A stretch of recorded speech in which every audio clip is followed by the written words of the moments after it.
Got a 2005 Honda Odyssey with the 3.5. It's got a rough idle when it's cold, and it has a code for the evap purge valve. We're going to replace that today. It is right here. It's pretty simple to get to. There's a 10mm there and a 10mm underneath. Unplug that, and then there's two hoses, one here and then one on the bottom that you got to get to. So you just need to take your engine cover off, and it's really simple.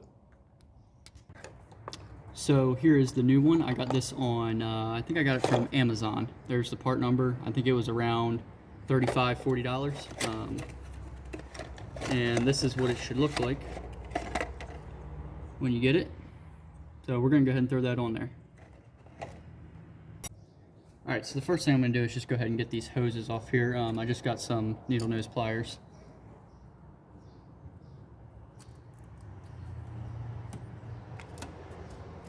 Grab those clamps, and it might actually be easier to take it off further up here, just to be able to have a little more room to work with, because if it hasn't been off, this thing might be pretty difficult to get off. Let's see. So I can't get this bottom one off yet, so I'm just going to go ahead and undid the connector, and we're just going to take it off here. Might want a little bit bigger ratchet. These things can be pretty tight if they've been on here a while. So there's 10mm up here, and then there's one underneath of it too. So I'm just gonna get these off, and then we should be able to pull that hose off. So now I can just move this thing out of the way, and I should be able to grab this hose and twist it off there. Yep, there it is. This hose up here did rip on me. I don't know if you can see that. It did rip, so I'm going to have to replace this short little piece of hose, so just be careful of that when you're doing it. Alright, so there is the new one. We're just going to go ahead and put this hose back on.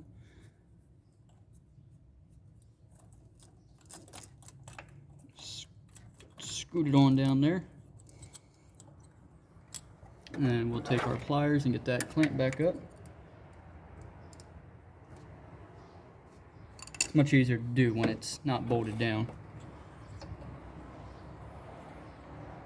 And then we'll just take our screws, put our screws back in.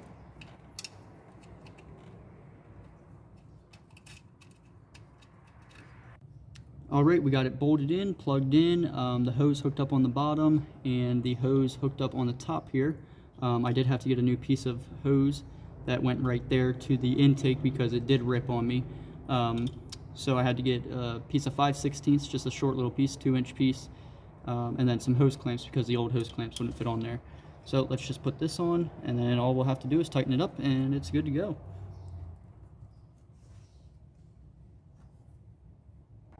Alright, and just like that, you got your new purge valve put in, so hopefully that'll fix your check engine light or your running issues when it's cold.